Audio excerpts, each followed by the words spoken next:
wanna speak while you're distracted by the levels you dare to climb. A straight shooter with nostalgia I haven't felt in a long while. You make it feel like it's the arcade when we're playing pixel out until the day breaks. We'll keep breaking down, there's something next to play. Things change, the score is rising as the screen fades. They ain't over when you stay. Now who's that saying they're the pinball wizard? He moves too slow with his grubby little fingers. Keep pressing buttons and see what gets triggered. I'll just smile and watch him reconsider again. Woo! What's going on? This is The Fight Guy. And I am your host, Guy Pert. Today's Friday, February 7th, 2025, which means tomorrow on February 8th, we all get to watch UFC 312 together. Many of us have been waiting months and months and months for this card just for it to turn out to be dog shit. Sorry excuse for a pay-per-view. Shocked that the UFC has really packaged this together and is trying to sell. If it looks like a pay-per-view, if it walks like a pay-per-view, must be a pay-per-view.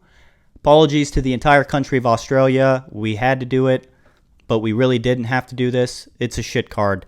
I'll get into it. Sean Strickland has staph infection. We might get a new female champion who's a breast cancer survivor, regular cancer survivor. She had normal cancer. She didn't have breast cancer. Normal cancer survivor. Women can get other types of cancers besides breast cancer. Some guys don't know that. Zhang Weili speaking English for half the press conference. And then about half of that, she did have a translate. 15% of the press conference, she's speaking English. We love that. There's a lot going on. I'm going to break everything down to give you my predictions for the fights that are going on tomorrow, who I got winning. But before I do that, I have to give my biggest winner and my biggest loser from the press conference this week.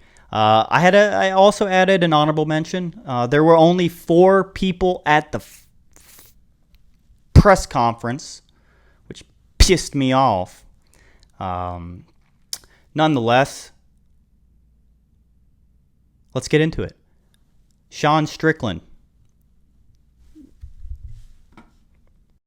This press conference was one Sean Strickland away from having to change its own gender. It was weak. One of the weakest things I think I've seen in my entire life. And I volunteered one summer when I was in college to spoon feed crack babies. So that says a lot. DDP had the wittiest comebacks. You know, he was quicker. He did finally admit to the headbutt in the fight about a year ago with Sean, the first fight, which cut Sean's eye. And, you know, if you watch that fight, changed the outcome of the fight. Nonetheless, Sean Strickland was just ranting, going off on freedom and and how women shouldn't have it because food would taste much better. The crowd absolutely loved Sean. They were only there for him. He brought the energy. But he wasn't the winner because Dreykus was kind of cooking him. So that's why I have to give Sean Strickland the honorable mention. Also, the fact, and I'll share my screen real quick, the fact that they wrote an entire article, magazine about this guy, Daily Telegraph Sport, UFC's biggest imbecile.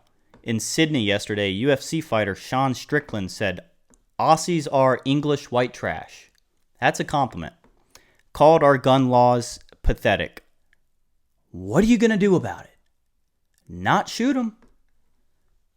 Went on a racist tirade and dared our government to ban him. Will somebody please knock this guy out? That was cool. Yeah, but the crowd was only there for Sean. So honorable mention, the winner of the press conference, though, was Zhang Weili, just for being the most innocent person on the stage and speaking English. Like I mentioned earlier, Americans, I think I could speak for all Americans when I say we love when Asian adults are learning English and they have like that badass accent. Like Zhang Weili had that accent at the presser. She was just all like, and you will see... and still. It's really cool. Got me fired up, that's for sure. So she's the winner of the press conference. Bringing us to our loser of the press conference has got to be Tatiana Suarez. I mean, she's the most awkward person I've ever seen. She even had her hands in her pocket at the face-off. She claimed, whenever she got the mic, she claimed that her fight was the real main event, which everybody just laughed. I don't know if I heard more laughs or boos or silent. I mean, it wasn't a good response from the crowd. Then she got an opportunity, to answer a good question from a reporter or journalist who said, any young women who are looking to do what you guys are doing, what advice would you give them? And her response was, I quote, being a strong woman is feminist. Which is all good. It's all good. I mean, go conquer your dreams, do all that. But when you have Sean Strickland sitting 2.5 feet to your right at the table, good luck talking about women doing anything but making food. So she's the big loser of the press conference, which is why I'm going to have to go with her to win the fight. That's my rule. You guys know that. Let's get into these fight breakdowns. First fight of the early preliminary card. First fight of the whole day. First fight. Quillan Salkeed against Anshul Jubilee. Who's going to win this fight? Quillan's 5 years younger than Anshul Jubilee is. And he's also a hell of a lot better. I think Jubilee's a fraud. I like Salkeed a lot. I liked his Contender Series fight too. Jubilee's a fraud. Like I said, I am biased against Indian people right now. I should say that. I think it will pass soon, but I did have an Indian guy hit me in my parking garage. Uninsured guy hit me with his car, right in my car. My car's messed up now. Nonetheless, Salkeed's winning this fight. We move on. Jonathan Mikalev against Kevin Josette. Got to go with Kevin Josette for this one, hands down. Jonathan, I don't think he's had one single contracted fight in the UFC yet. I think he's Dana White Contender Series alum off his most recent fight. It was a submission win. Kevin Josette, his most recent fight was a loss to Brian Battle in UFC Paris. It was a hell of a fight. It really was. I think it was a little bit controversial. I thought Brian Battle won that. Nonetheless, this guy's fighting people like Brian Battle, Jonathan Mikalev. This is going to be his, real UFC debut. Got to go with Kevin Josette to capitalize on this one. Moving on. Rong Zhu versus Cody Steele. What can I say about this? Cody's going to knock him out. Go with Cody. Moving on to the regular preliminary card, we have Colby Thickness. Colby Thickness, baby, fighting Alexandre Tapura. Oh, man. This is actually a little bit of an interesting fight, I think, for a couple reasons. Obviously, you probably recognize the last name. Alexandre is Ilya Tapura's brother. What's also interesting is Colby Thickness has got Volkanovski in his corner, so it's kind of like, two dads that hate each other. They let their sons square off or something like that. What I thought is even more interesting, and I want to read this off. I wrote this down. Colby Thickness, he's 7-0, right? He's 7-0. The combined record of all 7 people he's fought, any guesses? Any guesses on what the record of all the people he's fought tallied up would be? If your guess was 2 wins and 10 losses, those are the guys that Colby has beat. And if that scares you a lot, and you want to go flock to Alexandre, he's worse. The 5-1, he's fought less guys. The combined record of everybody that Alexandre Tapura has fought is 1 win, 12 losses. This is a UFC pay-per-view card. This is wrong. We move on. Oh, Tapura is going to win this fight. We move on. Wang Kong, Bruna, Brazil. I'm going with Wang Kong. I think one Chinese fighter will win tomorrow, and Wang Kong is that Chinese fighter. Bruna, Brazil, she's not that well-rounded, I don't think. I like Wang Kong more. That's as much time as I want to put into that fight. This is actually a decent fight. All right, so this will be not that the Colby Thickness fight, Alexander Tapura, not that wasn't going to be a good fight. It's interesting. That's an interesting fight. This Tom Nolan Borshev fight is going to be a great fight. As you can see, the odds have it pretty even. It's a pick'em. I'm going with Tom Nolan. I know he's a lot younger. He's 9 years younger. That's a lot of experience. I get it. He's just way bigger. He's 4 inches taller. He's got a 4-inch reach. He's a lot lengthier. It's going to be trouble trying to close the distance on this guy.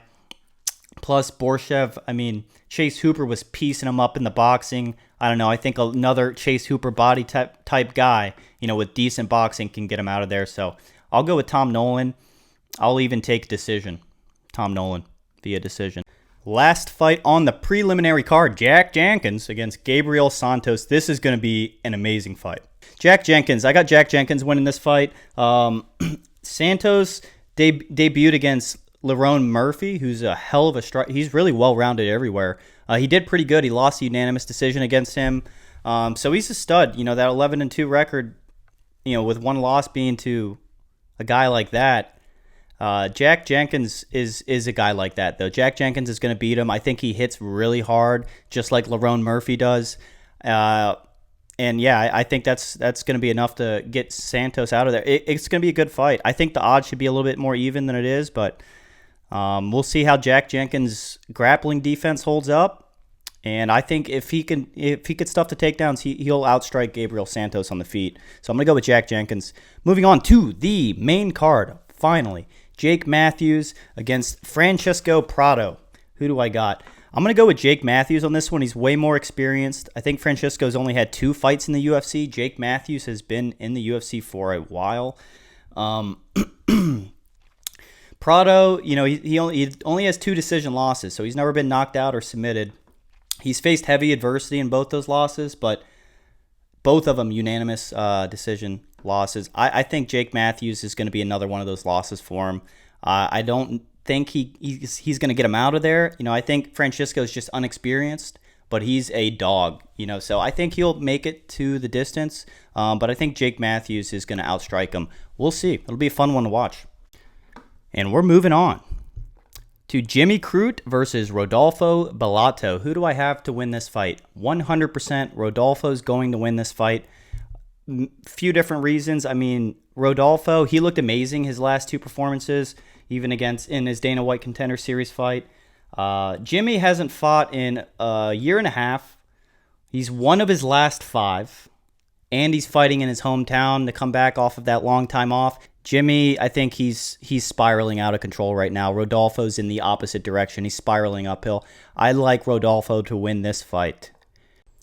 And we move on to heavyweight fight, 3rd fight on the main card, Justin Tafa versus Tolleson Teixeira. Who do I have to win this fight?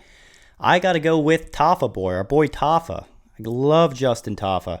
Tolleson, as his name suggests, he's tall and lengthy, so it's going to be one of those heavyweight fights. He is 6 years younger than Tafa, a whole lot less experienced. Okay, yeah, this is going to also be his first fight. Contract in the UFC. He did have a Dana White Contender Series performance, which he knocked somebody out first round. But I don't think that's enough. I think Tafa is going to connect. I love Tafa. Like I said, I'd love him a lot more if he didn't have a huge muffin top. But he does, you know, and you got to accept people for who they are. We move on to the co-main event, Zhang Weili versus Tatiana Suarez. Who's going to win this fight? It's no secret. In the beginning of the video, I showed you guys that Tatiana Suarez lost the hell out of that press conference. She lost the shit out of it. She lost it like it was a dog. So I got to go with the loser of the press conference to win the fight. Aside from that, I'd probably pick her anyways. I'm biased towards wrestlers. What can I say? Tatiana Suarez is one of those girls who's been wrestling since she's 4 or 5 years old. And most of the people in the world that have not wrestled, what they don't understand is you will never catch up to that. You will never catch up. We're not talking about somebody who did a couple years in middle school. She wrestled every year from, I believe, the age of 5 or 6, maybe even a little bit, maybe 4. She's been that's 25 years of wrestling experience. Not only the experience, it's the conditioning that comes from wrestling. I think wrestling provides the best and the most conditioning you can get from any MMA, you know, martial arts option, wrestling. So I think, you know, for 5 rounds, Zhang Weili's going to have to fend off takedowns coming from, you know, Tatiana. I don't know if she's going to be able to do that. So I got to go with Tatiana Suarez to win this fight. We'll make it interesting. We'll go submission. Suarez via submission. We move on to the main event, baby. Dricus du Plessis versus Sean Strickland. Boy, oh boy. Who's going to win this fight? I like Sean Strickland. I'm a big fan of Sean Strickland. I want him to win, so I'm a little bit biased. I think he says some funny stuff. I like when people get bent out of shape about what somebody says. I find it hilarious. I like Sean for that alone.